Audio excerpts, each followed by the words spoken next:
everyone, my name is Allie and welcome to my channel.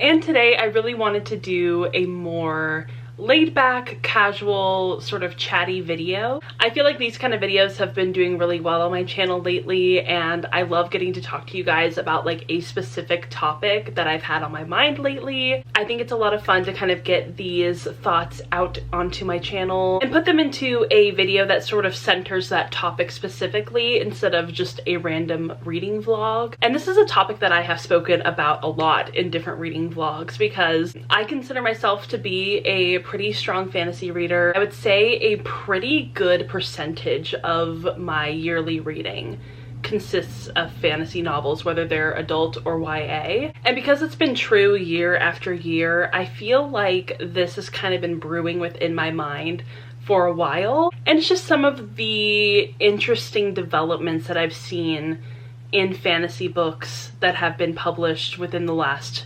year, 2 years, even 3 years. And I do want to like kind of start this video off by saying that these are like specifically my opinions and my very specific perspective that is obviously going to be informed by my biases and my specific tastes in fantasy novels. So these might not be issues that you've seen in the fantasy books that you've read, or you might not agree that these issues are actually issues, which is totally fine. What I am going to say first and foremost is that I'm not trying to dunk on any of your favorite fantasy books. I'm not trying to say that like my taste is superior to everybody else's taste, or that my viewpoints are superior to anybody else's. And I would really appreciate it if you go into this video and into the comment section and refrain from espousing those kind of views. Like, I don't want you to think that your thoughts are superior to my own, or that my thoughts are superior to yours. This is a very subjective topic. I think that a lot of things having to do with writing and reading and stuff like that can be very subjective, and this isn't meant to hurt anybody's feelings. This is literally just my opinion. So if we could engage with this topic with civility and kindness and an open mind, that would be incredible and wonderful. So I just wanted to kind of get that out of the way. This isn't going to be a super structured video. I don't have any notes. This is literally all just going to be off the top of my head, and I have been really nervous about it, but I just figured that making this video and having it come from an authentic place might be the best way to go about it. I didn't want to spend a lot of time like taking notes and stuff like that. So hopefully I can make this video as coherent and sort of structured as possible. So yeah, like I said, I have been reading a lot of fantasy books lately. And what I mean by that is not only have I been finishing a lot of fantasy books lately, I have been DNFing probably about 3 times as many books as I've been finishing. And that's not typical for me, especially when it comes to the fantasy genre. I feel like usually the fantasy books that I pick up, I will finish. But lately, I have been noticing a really concerning pattern of me starting these newer fantasy books and immediately DNFing them, like within 10-15% of the book. What I am more concerned about is a few things that I have noticed in a lot of these fantasy books. And we'll just start off by going into them. I think the biggest issue that I have come across, especially in fantasy lately, I think is a huge overcorrection that maybe needed to happen at some point, but also I feel like people have taken it a little too literally and a little too far. Having been in the online book community space for quite a while, I'd say probably around since 2016, 2017-ish, I have always seen this sort of critique kind of floating around in the online book community, especially in the online writing community, is that at that moment in time, a lot of fantasy books that were being published back then were seen by both readers and writers to lack a lot of like world building and a lot of the structural elements that go into world building to make the fantasy world believable. And a lot of the specific critiques I saw were about like flimsy magic systems and stuff like that. And I think that those are pretty valid critiques. And I think even from my perspective, I could definitely see where people were coming from and being like, yeah, these worlds probably could have been structured a little bit better, or like better planned out and more thought out, especially in the drafting process. However, I think that a lot of these authors that are publishing books today and a year ago and 2 years ago kind of took a lot of that critique a little too seriously. As somebody who does a lot of writing, I do also do a lot of drafting, which means that I have also mapped out fantasy worlds, done a lot of like structural world building and stuff like that. And what I've noticed as a trend in a lot of these newer fantasy books is that these authors are like going through that drafting process, doing sort of this world building sheet, and then just copying and pasting that into the beginning of their books and being like,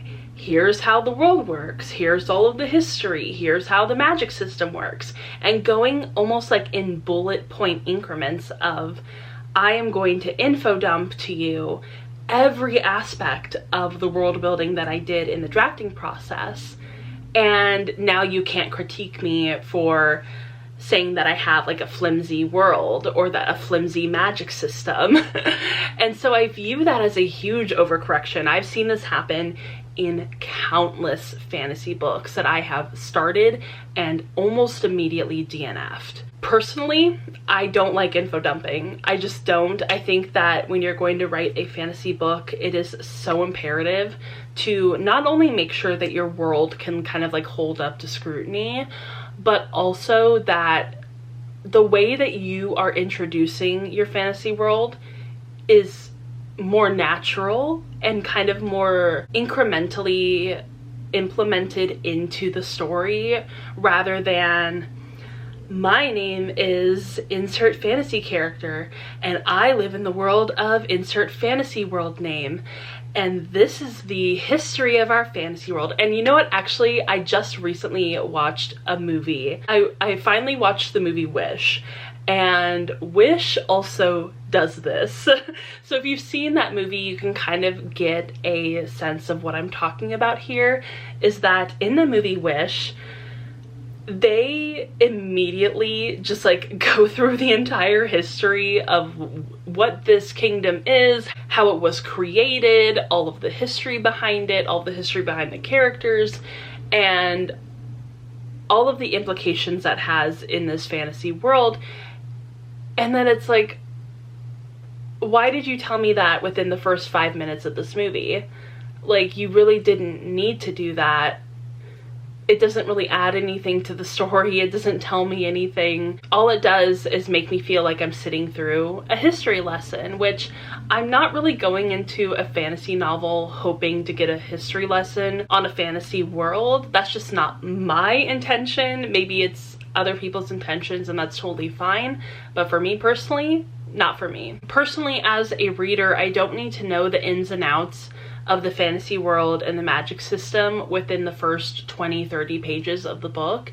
You can definitely like set up the world for me and kind of introduce me to the world, but you don't need to tell me everything that's ever happened in the history of this world within the first 30 pages. It's just not necessary, and it really drags down the narrative. One of the books that comes to mind that does this in such a clunky way is Feybound, which I had a lot of high hopes for, and I feel like this is also kind of a good transition into some of my other issues with fantasy books that are being published today and being marketed today. That book came out pretty recently, I think a few months ago, and I read it pretty early on after it was first published, mainly because of the way that it was marketed. And I've seen this happen time and time again with this specific book, and that's why I kind of bring it up in this video.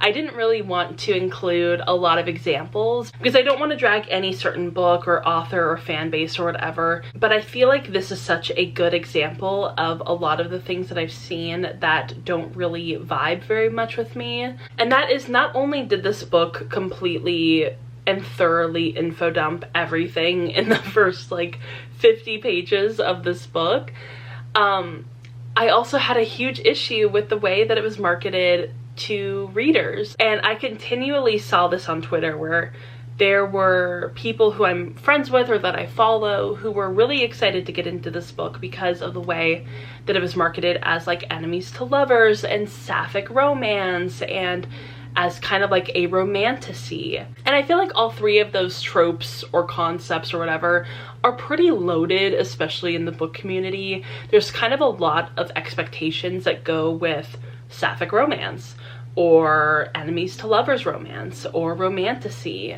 etc. And so I would continually see a lot of the people I follow on book Twitter being like, I'm gonna read Feybound, I'm so excited, like it's this sapphic fantasy, it's romantasy, it's enemies to lovers, it's so, like I've heard it's so lush and gorgeous and whatever.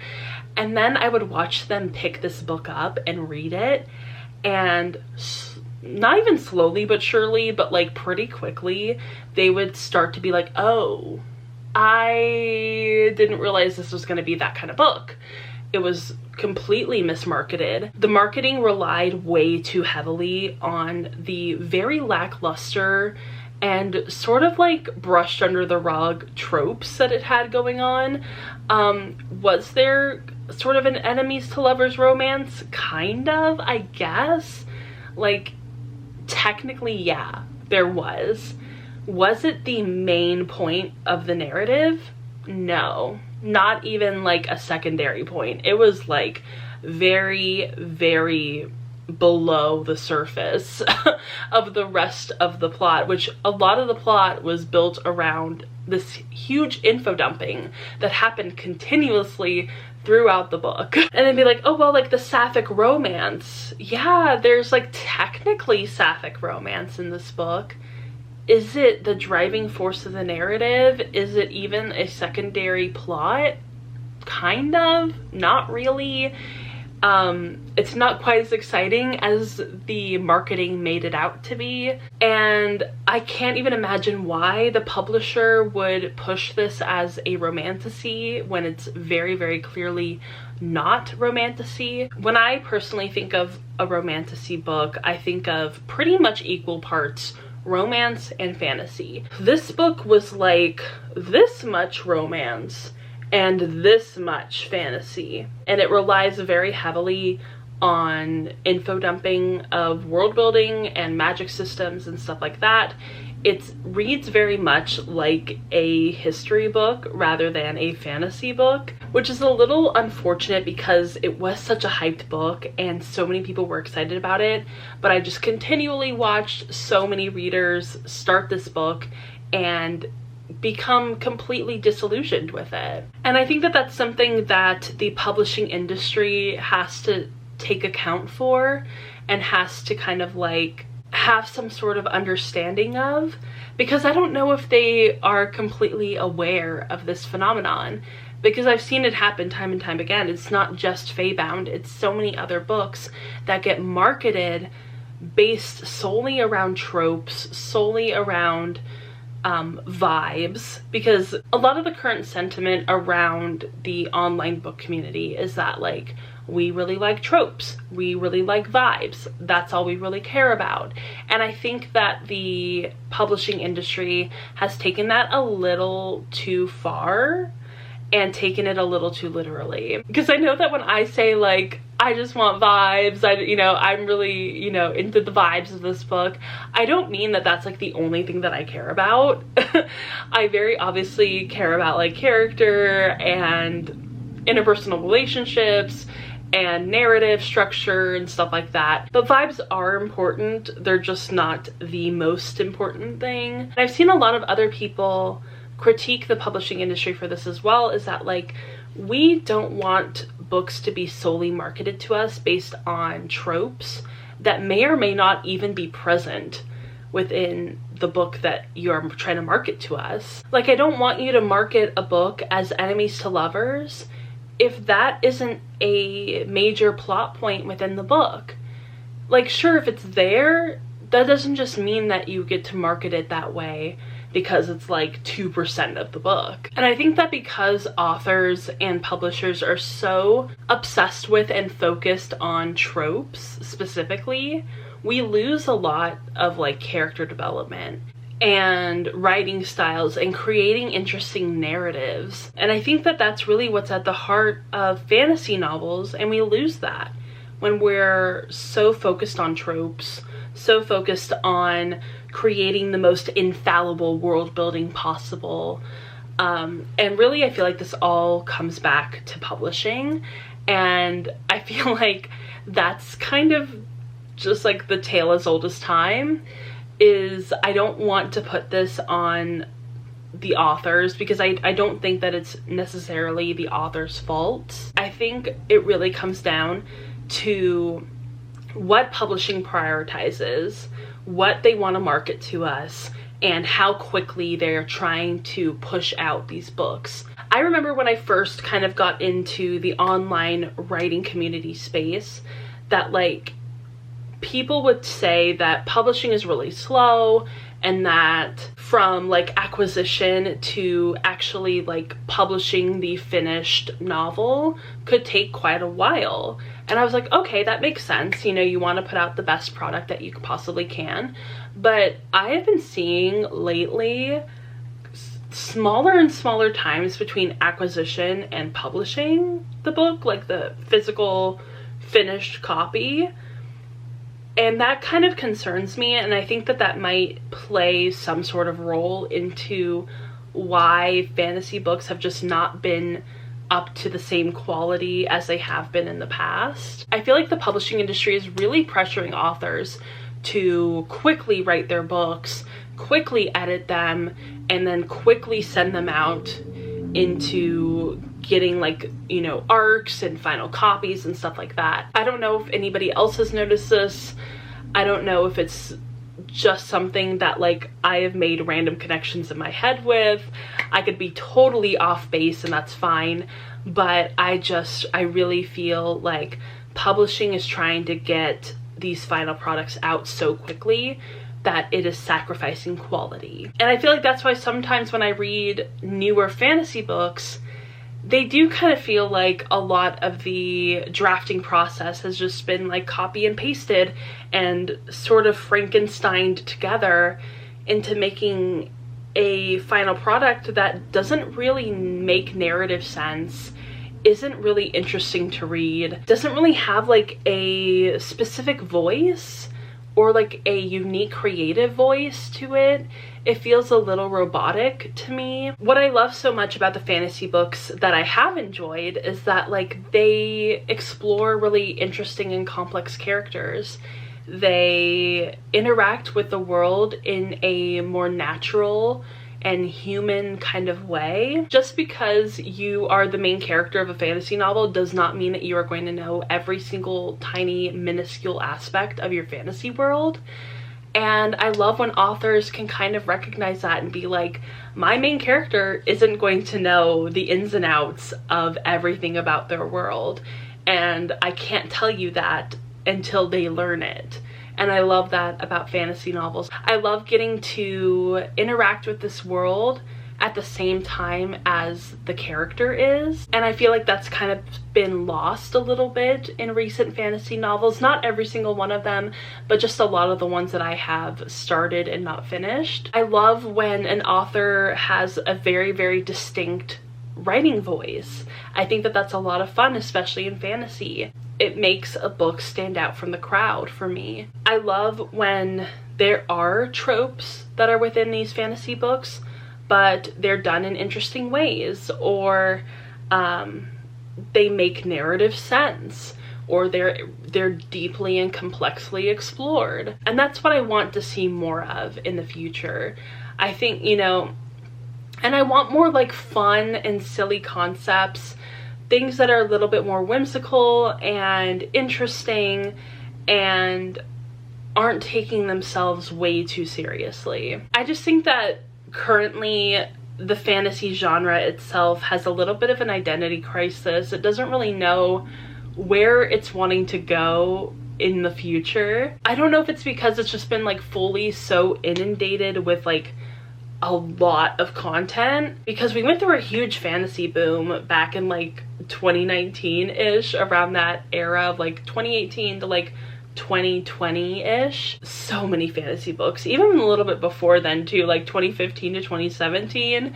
So many fantasy books, and maybe it's just that we got like too many too fast, and so now the fantasy genre doesn't really know what to do with itself. That could be a huge factor, but I'm not sure. Let me know, like, if you have some of the same complaints as I do, let me know what you think about it and what your perspective might be. Or if you have like completely different complaints with the fantasy genre, let me know. I want to know what your thoughts are, what your opinions are. Let's remember to keep it clean and keep it nice and keep it friendly. I don't want anybody to be like offending anybody else or trying to attack anybody else. Like, this is just a friendly conversation. If you have read any recent fantasy books that you absolutely love, definitely let me know down below in the comments. I want to see those fantasy book recs. Maybe in the future I could do my own fantasy book rec video. We could talk more about fantasy books because I love talking about them, especially the ones that I love. And yeah, so I hope you guys enjoyed this video, and I hope that it was coherent and that it made sense and that you had a fun time listening to me rant about world building, characterization, tropes, etc. I had a lot of fun filming this video, and if you enjoyed watching it, go ahead and give it a thumbs up and subscribe to my channel. Also, go ahead and follow me on Instagram, Twitter, Goodreads, Storygraph, TikTok. All of the links are down below, and I will see you all in my next video. Bye!